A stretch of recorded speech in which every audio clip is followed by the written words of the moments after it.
With new episodes every week, join us as we peel the onion on the fascinating world of PKI and digital ID.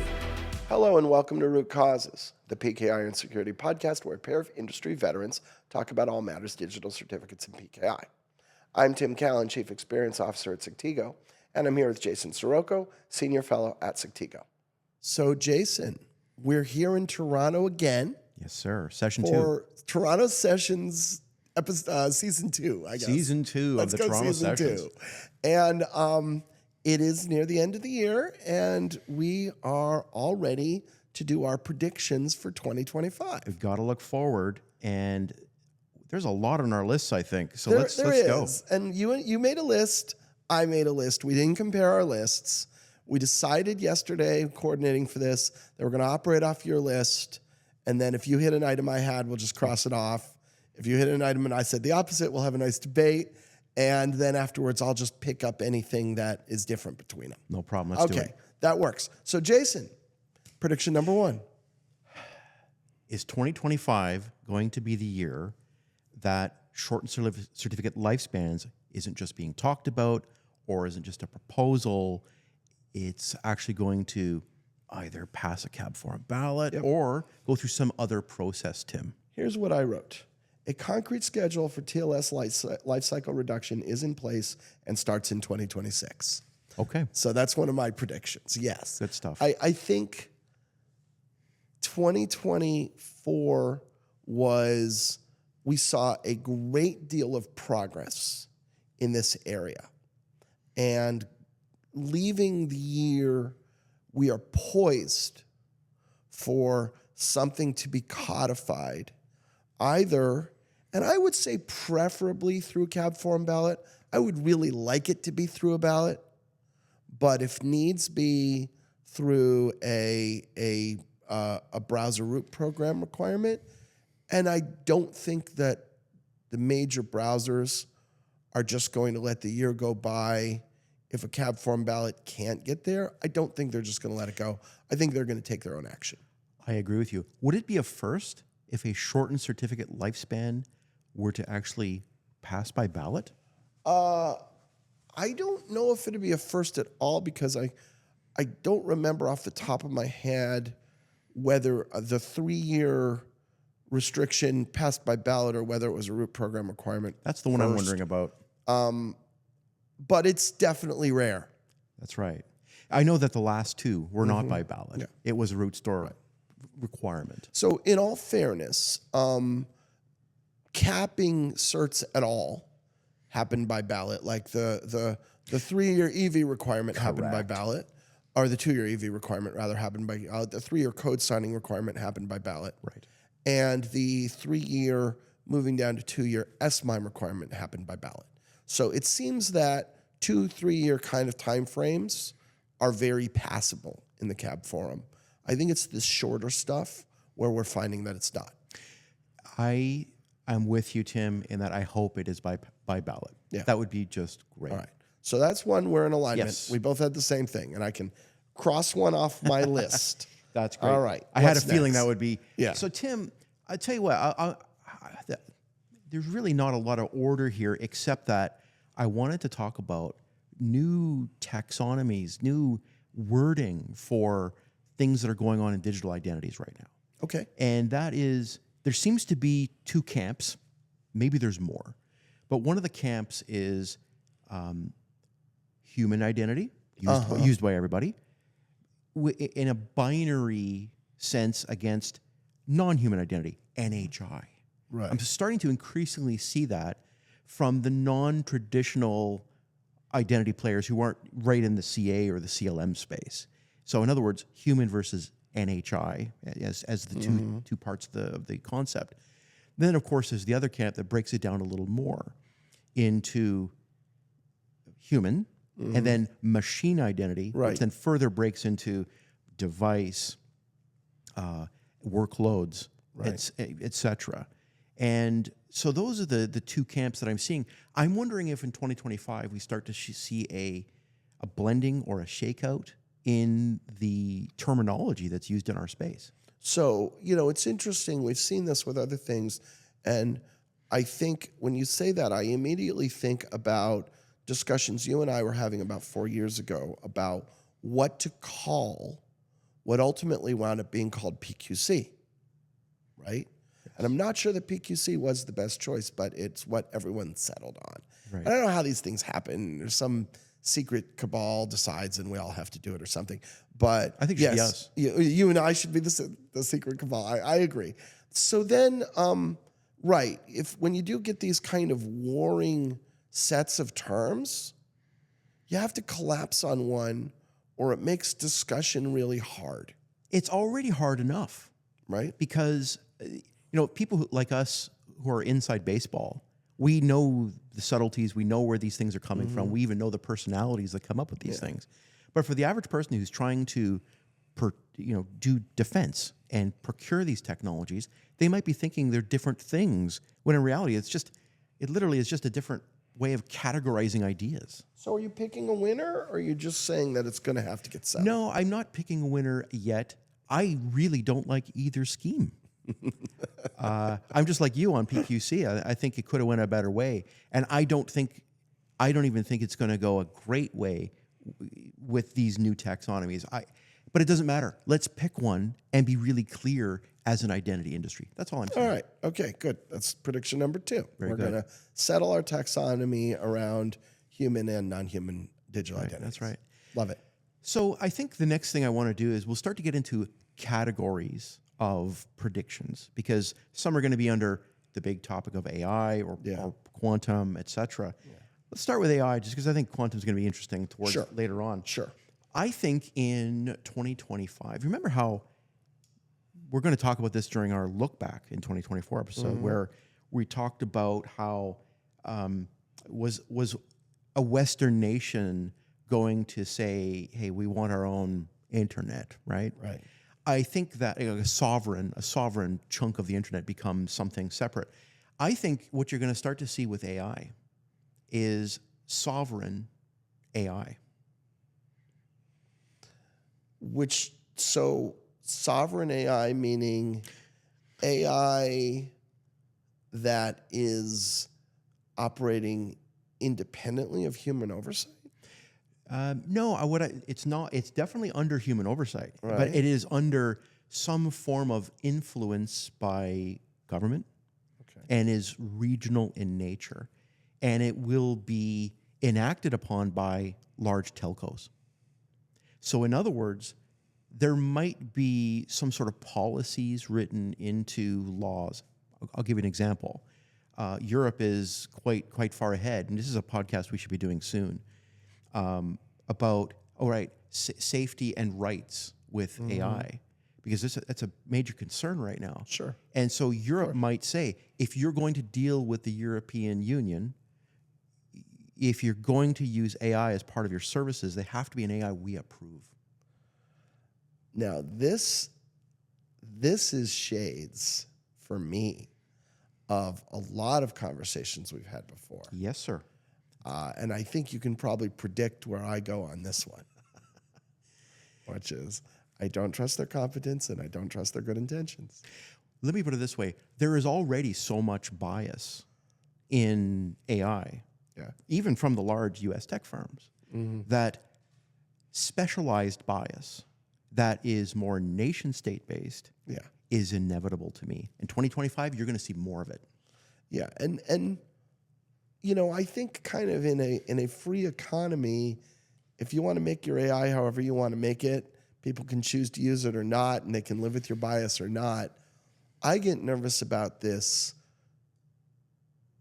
force, this control by fiat of which technology solution we will use under which conditions. That's where we get into ground that I get extremely uncomfortable with. Get ready for it. All right. That's a good one, Jay. Okay. Next one under AI. Sam Altman, CEO, OpenAI, had been talking about, when is AGI, artificial general intelligence, right? Which is basically, I think the rough definition is AI that is at the intelligence of a very intelligent human being or the smartest human being. Okay. And that is a major, that will be a major moment, right? An aha moment. And here's my prediction. Okay. There have been people, Sam Altman included, who said 2025. I'm going to predict you will not see it in 2025. Okay. And that's an important prediction because if it was in 2025, oh my God, all hands on deck because it's going to change the world, Yeah. right? Right. I think that, and here is my thinking, is that AI has hit the wall of scaling. Okay. And we're going to have a lot more conversations about this during these Toronto sessions. Yeah. But I think that this shift to more clever thinking about how AI is going to proceed, it won't just be from cheap, cheerful, and easy scaling, which has got them to where they are right now. Therefore, AGI, not 2025. Okay. I mean, it's interesting because if you think about, there was let's say a 6-month period where it seemed like the progress in AI was ridiculous. Yes.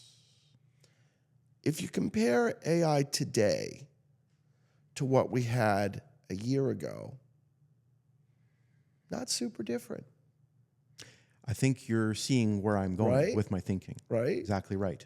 Right. You're describing exactly, and this is not a big news item, right? I'm just putting my foot in the stand saying, let's at the end of 2025 see where we're at. I don't think you're going to be having AGI at that point.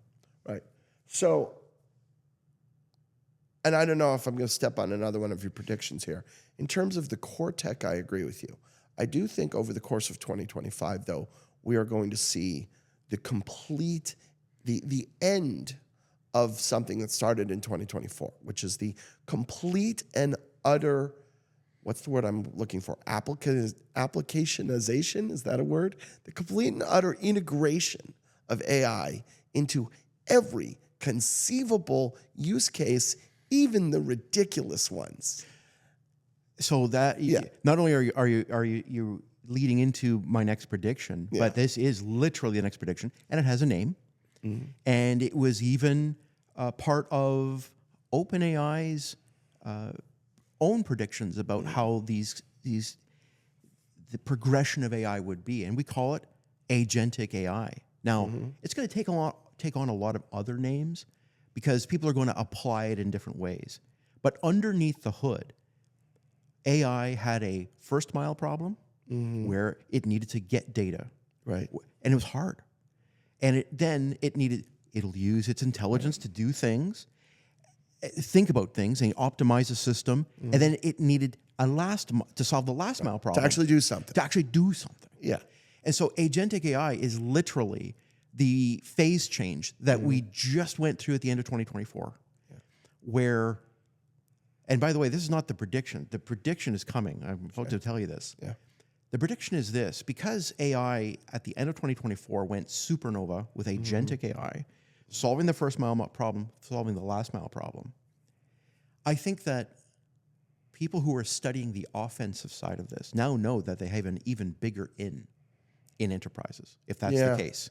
In other words, if you're automating the heck out of absolutely everything, that's a big attack surface now for the bad guys. So if I can trick, just to put it in layman's terms, if I can trick the AI, I now have this very empowered agent with a huge amount of privileges inside the target that if I can get that to do the wrong thing, if I can get that to do the things that I want it to do, which are not in the best interests of the owner of that AI, that is a major, potentially powerful attack surface. Stay tuned for a podcast on that in this Toronto session. So are you predicting that we're going to start to see news articles about this occurring in the wild in 2025? Agentic AI went supernova 2024. Yeah. What's the very next step? I think so. You got it. All right, there's another one. There you go. Okay. So, Tim, Google had a blog in October of 2024, Moving Forward Together, which I think was their second version of that blog. Yeah. And I don't know how many people read down. Yeah, they did publish a major update pretty recently. In October, that's right. October 2024. And one of the things I found very interesting was getting rid of the usage of publicly trusted survey. the right words would be discouraging usage of publicly trusted certificates for purposes other than the one use case. I know where you're going with this. It's a call to action for subscribers, for users, to cease using public certificates in use cases that are more appropriate for private certificates. Is that your point? That is 100% This the is point. definitely one of the things that the Chrome team has made into a pretty strong statement in recent times during 2024, because, and the reason for that is this goes back to conversations we've had in the past and certainly we'll have in the future about the Bugzilla bloodbath, because a big element of the plague of DAO-Rev incidents that is still going on, the DAO-Rev epidemic that is still occurring, is supposed situations where they're too fragile and critical for public certificate lifecycle requirements. And we're hearing this in terms of delayed revocation. We're also hearing this in terms of shortening certificate lifespans, where as we start talking about making public certs shorter, the similar hue and cry comes up, where people on the subscriber side or CAs who want to represent that viewpoint come up and say, well, they can't cycle these certificates out in this kind of timely fashion. And so the response for both of those coming from Chrome is to come back and say, well, then you're using the wrong technology. There is technology that does this. That's technology you should be using. Instead, you're using the wrong technology. So if you read the exact words from Google, really paraphrasing a little bit, it has to do with this idea that, look, historically, the reason why publicly trusted certificates were used in certain private use cases was because it was just easy. Yeah. Easier than setting up a private CA Right. back in the day. I think what's going on, though, is that Google said flat out, there's opportunities for innovation in order to allow, I'll use our words, certificate agility in the public realm. Yeah. And if you have other needs, for example, client authentication. Right. If you're using publicly trusted certificates for client authentication of any kind, you shouldn't be. You don't need to. You don't need to. You absolutely. That's one where there isn't a case. If it's real client auth, there isn't a case where you need public certs. There just isn't, because you own the authorizing system. So here's the prediction. Google came out with their 90-day proposal. Apple countered it with their proposal. That was part of our 2025 predictions, and Tim gave you the answer to that. My prediction is 2025, get ready to hear a lot more from Google about public and private certificate usage. Yeah, and I will layer onto that. I agree with you completely, and I agree that will become a major point of discussion in the industry. And I will layer onto that some of the actions that we are seeing proposed in the public certificate space, including reducing certificate lifespan, including requirements and penalties around delayed revocation, are in part to address this exact problem. Boom.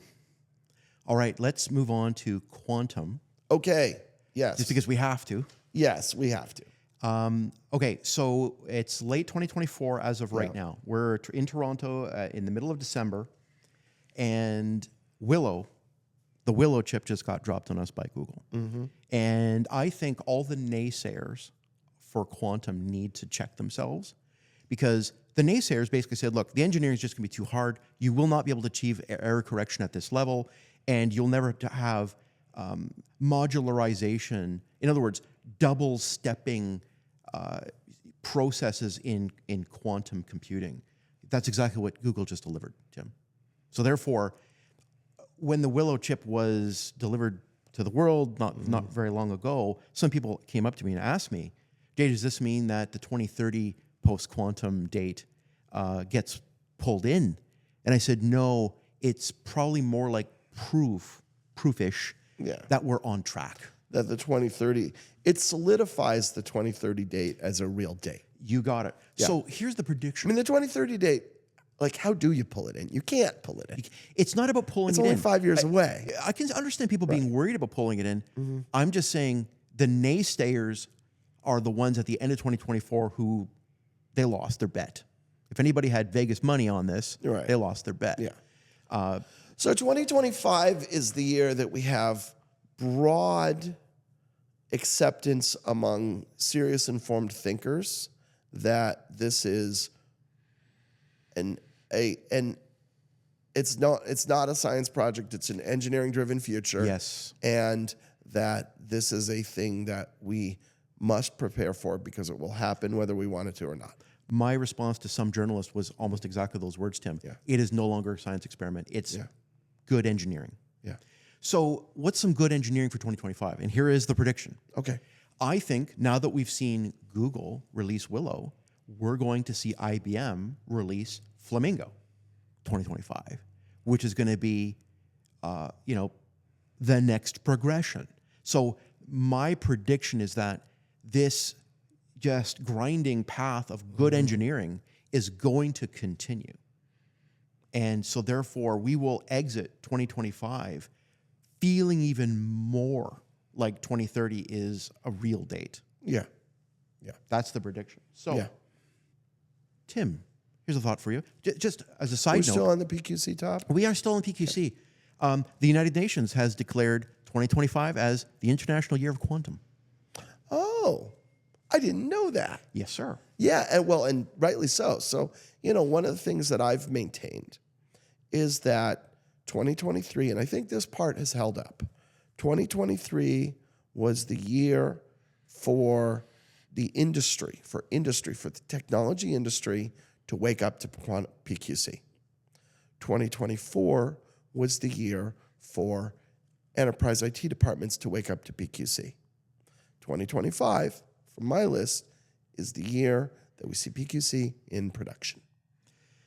Yes. And thank you for that. It's almost like we had talked about this ahead of time, but it's a perfect segue into my next point. We're going to be doing a podcast soon on Jason programs a quantum computer, because the democratization of quantum computing through hyperscalers, the big public infrastructures the big cloud infrastructures that are out there, they're making these things available. And I got to learn a great deal recently about programming a real quantum computer. Yeah. Now, a very, very tiny one, a very early one, but nonetheless, there's a lot to learn. And so this is my next prediction is this learning is so profound. Like for old guys like me who program traditional computers, now that you've put me in front of a quantum computer, my whole thinking is changing. And I can't imagine people who are really, really, like they're in the business of programming. They're in the business of thinking about computing and what they can do with a quantum computer. And I think that not even using a quantum computer itself, but by using quantum computer simulators and learning on them is going to result in, ironically, even more powerful thinking, especially in conjunction with AI, for how to get the most out of traditional computers. It's ironic, and I think this is going to be the 2025 lesson in that quantum computers make us think better about how to use traditional computers. That is a prediction that you'll see a lot of people saying, do we really need quantum for this? Right. Because I now know a better way. And I can run that on existing, established, cheap, reliable, ubiquitous architecture. You got it. Okay. So my final quantum point is that, of course, we have Apple iMessage, Signal, and now the list is starting to grow faster than I can keep up. But various messaging systems that are using quantum key exchange, right? Boss Westerbond, who was on our podcast, talked about, of course, Cloudflare's major efforts in that, and it's tremendous how successful that is going. As far as I keep up with his blogs, keep up with the celebrations for how well Cloudflare is doing. I think 2025 is going to just be you're going to see that all over the place. So you're talking about basically implementations of mostly MLChem broadly. Yeah, that's kind of what I meant with my shorthand of PQC in production. Like we did see some of that in 2024. We had Cloudflare. But I think 2025, now you still won't be able to do that with a public cert, but I think 2025 is the year where you will be able to run MLChem, MLDSA in your internal, entirely owned walled garden environments. And we will see that happening in real world production systems, starting with the ones that are most sensitive, highest risk. Starting with obvious candidates, think about a major global financial institution or a government. But yes, I do believe we will be seeing that occurring in real production in 2025. Great projection. Okay, getting down towards the lower end of the list here, I've got to call out, this probably could be a very much a standalone podcast. Let's see how quick we can get through it, Tim. I think 2025, blockchain will find its second killer app. Oh, and what is it? Well, we just spoke about level 2 to level 3 AI.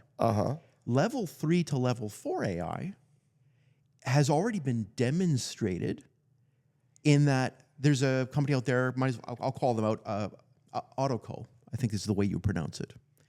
And they demonstrated a fully autonomous artificial intelligence system creating a Delaware-based LLC. Right. Nice. And so now that you have, and this is what is known as an on-chain corporation. Okay. So it is on blockchain. So now every single thing, all the transactions, the business transactions in a level 4 AI can all be blockchain. It's just blockchain. So what was missing? Okay. The missing piece was AI needed to create the equivalent of a person. Well, that's what an LLC is. So now it can do that. Yeah. Well, the second thing it needs to do is transactions. It's going to put its transactions on the same chain. And I think that level 3 to level 4 AI is the second killer app of blockchain. Fascinating. Okay. And that will happen 2025. Okay. Good on you, blockchain. Got on. All right. Look, a couple other ones, because I think it's worth calling out. I think, I don't want to get into politics here too much, but we're in a crazy political world into 2024 worldwide, not just in our Canada or the United States. Worldwide, things are interesting. Yeah. Okay, let's call it that. I think some of the things you're seeing in the world right now that are just uncomfortable or weird, and some of the brazen nation-state attacks that are going on right now, I think, unfortunately, 2025 might be the year that we have to change what we've said, Tim, you and I, about OT systems, and the fact that we think that the bad guys, call them whatever you will, nation-states that are adversaries, have been extremely disciplined in not attacking OT excessively. Right. And a lot of people speculate that this is basically a mutual assured destruction situation. Yeah, I can take down your power grid, but you're going to take down mine, right? You think we start to see those things really happen? I think in 2025, it's the year it's going to ramp up. And you might see at least one or two where you and I will have a podcast on it, and we're going to go, whoa. And so we can't just pay lip service into OT security anymore. We're going to have to do real, actual security. That's a tough one. That's a really tough one. That's a hard one. That's not so easily actioned. I'm not saying the actions will be effective at all. I am saying, though, the wake-up call will happen in 2025. That's interesting. I sincerely hope that we're sitting here a year from now going, wrong, but... I would love to declare that one wrong. But I think there's a very real risk of that. Final one, Tim, and I want to circle it all the way back to the public trust. And this is my question to you about, what do you predict about the long tail of certificate authorities? Reading Ryan Hurst's blogs at the end of 2024, you're plugged into this world. What happens to the long tail of CAs 2025? So I think I'm going to tie this into the first one I'm going to bring up. Perfect. Which is I'm predicting a general tightening up of the web PKI. I think the web PKI was extremely loose, was badly out of control in the early teens, the 20 teens. And we got some basic control and expectations and normative behavior in place. In the last few years, maybe the last 5 years, the progress on upping the ante on security and reliability and predictability and trust has gone down tremendously. We've seen a lot less progress, and we've seen pressure building up around that, which blew up in the Bugzilla bloodbath, the Delrev incidents, the pressure on shortening certificate lifespans, all of that. I think we will see a general across-the-board tightening of the web PKI in a number of ways in 2025 as various parties, driven by the browsers where the power is, say, look, we've had enough, right? You guys are like a bunch of unruly teenagers, and we're going to put our foot down. And we will see a tightening of the web PKI in a variety of ways across the boards. This isn't being me some great seer because there's been a lot of conversation about this, right? Like we're seeing an appetite from the browsers to push these things in a way that we haven't seen in the last few years. And I think part of that was COVID. I think when COVID rolled around, everybody got real conservative about this kind of thing for a while. Now that we're coming out of it, there's been a dearth of progress, and there's an appetite to make up for it. As part and parcel of that, yes, the question has been asked, do we really need 80 CAs? And it's important to remember that every CA is equal in its level of threat to the web PKI, regardless of the amount of the real usage that it has. So it would be a fallacy to say, well, if you take 4 or 5 CAs, they account for 99.99% of the certificates out there. So as long as those 4 or 5 CAs are good, you're okay. That's a fallacy. The way to think about it is if digital identity is a wall that keeps out the invaders, then every CA is a gate in that wall. And every gate is equally large, and every gate is equally suitable for invasion. And every gate must be protected. And if a gate is well protected, like let's say Sectigo, but a gate next to it is entirely unprotected, like some of the ones that were distrusted in 2024, then the invaders will just go through there. And so if you can't protect all the gates, another thing you can do is brick them up.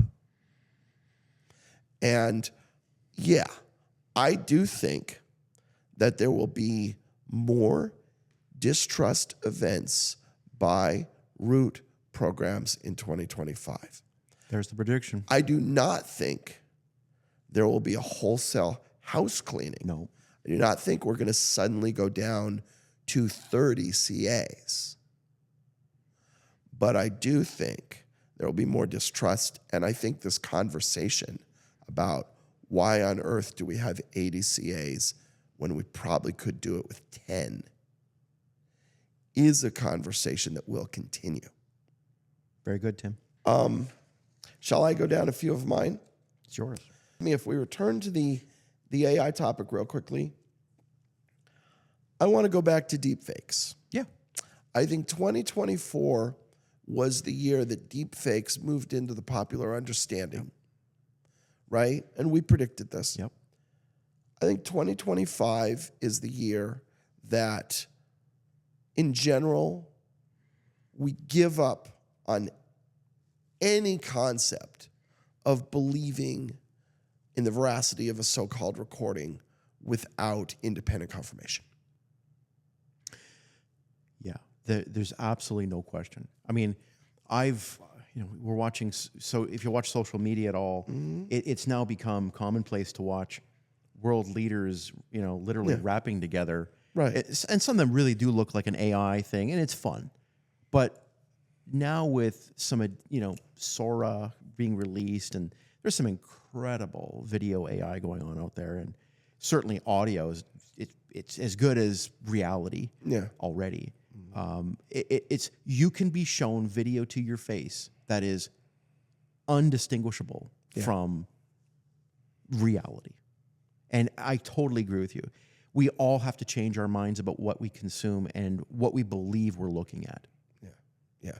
And just kind of fundamentally be as skeptical of a quote unquote recording as you would be of, hearsay. Oh, can you believe that such and such said this? Well, I don't know if he said it, right? And that's the same way we're going to get even if you supposedly see the person saying it on video. I think that is 2025 is where that's gonna kind of move into the common understanding. Yes. I think 2025 certificate automation, CLM, ACME, all of that, let's call it certificate automation and certificate agility, becomes a de facto boardroom topic. What I mean by this is that if it's not a boardroom topic or not already solved, you are in the minority. That is my prediction for 2025. I got to tell you, that's a big swing. Yeah. Because we went from... They're going to flip. It was a little wedge of people who were thinking about it and a giant pie of people who weren't. They're going to flip 100%. in 2025. 100%. There'll be a little wedge of people who aren't thinking about it and a giant pie of people who either are or have already addressed it. Between the shortening of certificate lifespans, PQC. between PQC, and between, hey, we've got better things to do than to manually swap out certificates every 30 days. Yeah. And outages, like they keep right on going. Still see headlines. Like all of these things are gonna combine. I do think that's gonna be. This is the year where we see that occur. Thank goodness. But thank you for that, Tim. Agreed entirely. All right. And then connected to that, this is a topic you and I have touched only a little, but I still think it's really interesting. I think 2025 is the year that we see the emergence of a bona fide category that I'm going to call namespace management. Oh, yes. That is so badly needed. Yeah. We covered it. We've talked about it like 1 or 2 episodes. And it was important. But we need to talk about it more. No, in fact, that is something we need to podcast on definitively. Yeah. I agree with you. That's huge. I mean, it's a big need. It's a big opportunity. We've seen tech providers emerge who can do this. It has real utility. There are attacks, real world attacks that are coming around weaknesses in namespace management. I think this is the year that we see this emerge as a bona fide category, as a bona fide conversation that, well, it'll still be forward-thinking organizations that are doing it, but where we all start to look at it as, okay, this is a real thing that is on my security playlist. Perfect. I'm glad for it. Yeah, I agree. Vendor assessments. Got to talk.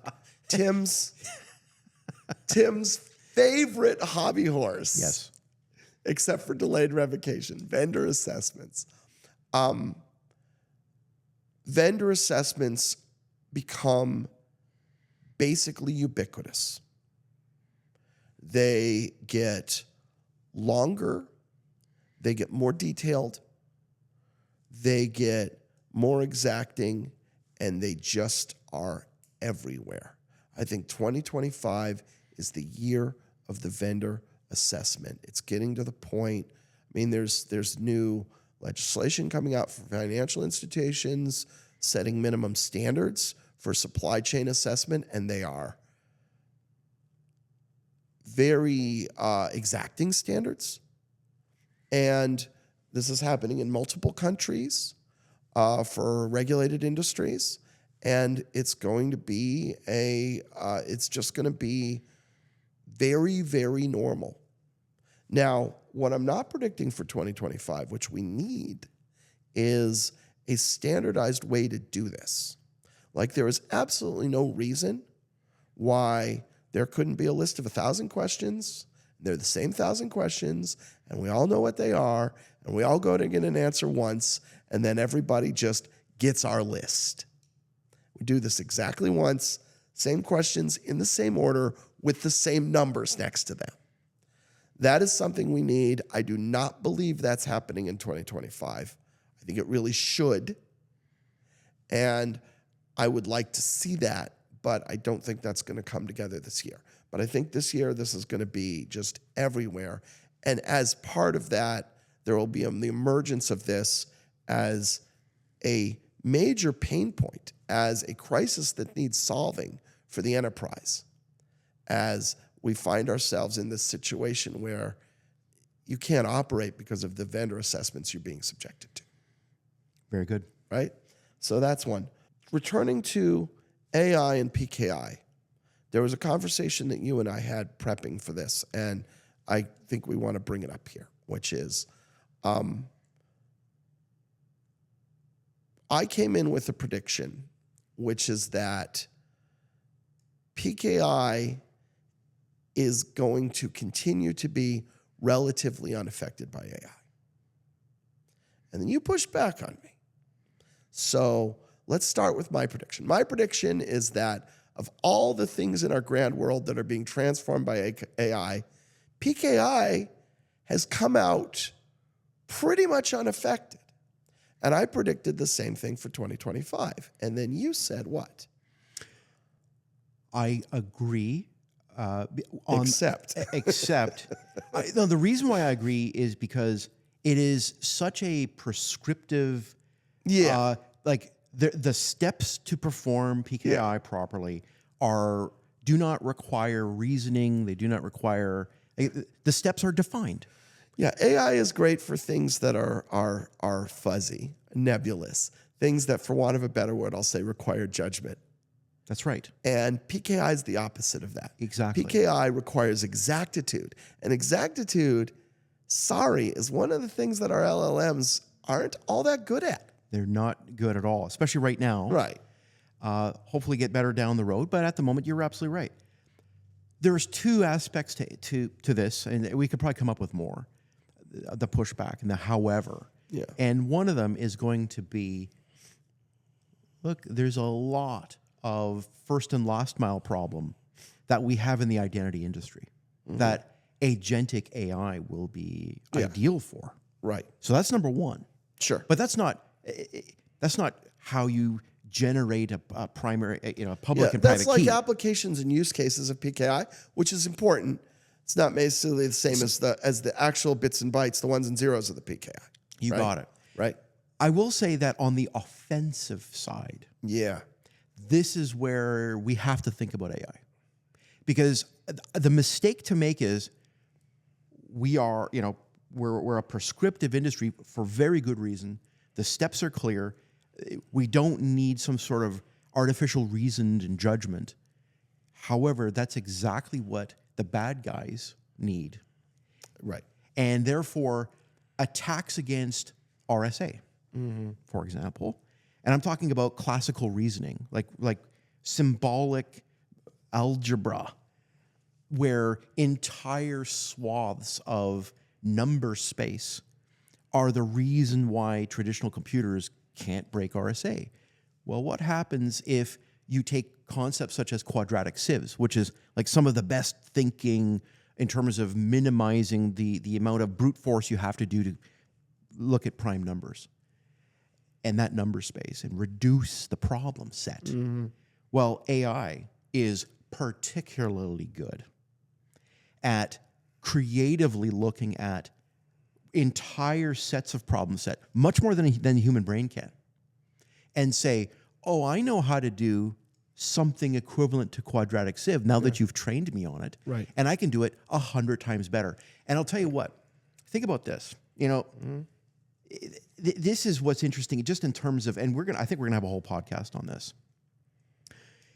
if you have maybe, I'm going to throw out a number at you, Tim, 8 people in the world who are the true experts Right. at the possibility of breaking ECC or RSA. Maybe let's say there's less than 2 handfuls of people who really are the true experts. And I think you said it best when we were talking about this. They have weekends and children. Yeah, they have to go. They go to baseball games and They're human they beings. Go to weddings and they sleep and they do all these really kind of disruptive things that prevent them from being productive. Right. Make AI 8/10 of the way to those guys Right. and women. And oh my goodness, that AI won't sleep. Right. Well, first of all, it won't sleep. First of all, it'll work round the clock all the time. Second of all, just throw more chips at it. And instead of having 8 people, you can have 800 people. What happens if you go from 8 to 800 to 8,000? Yeah. And all of a sudden, Yeah. whoa, you might have classical mathematics improved. So you can imagine a scenario where there's this army of helpers who are investigating every squirrely angle you can think of, no matter how unlikely, and coming back with everything that seems interesting. And then those 8 people who really know this Yes. can sort through it, pull those lumps of gold out of the sand. And that could be a real game changer in terms of attacks against cryptography. That's my point. Yeah, it's interesting. Again, let's hope not, but it's something to be worried about. It comes down to the question of, will PQC break RSA first, or will classical mathematics break it? Classical mathematics with AI-assisted classical techniques. Yes, sir. Break it. I love it. And then the last one, just because I have to say it, because I always have to say it, is I think once again, 2025, as every year, as long as we've been doing this, is going to continue to be the year of government versus the internet. There's no sign of anybody letting up on their viewpoint that governments want to control and break the internet, and they're trying to break the will of technology continually, and they're going to keep right on doing it. In fact, Tim, we're going to do a podcast on what I think is we have just entered the 3rd phase. Yes. That's a little teaser for a Stay future tuned. episode, 3rd phase. So that's it. Bunch of predictions. And as you and I have decided to do, a year from now, we'll come back and we'll see how we did. How well did we did? So thank you so much, Tim. That was great. All right. Thanks, Jason. This has been Root Causes.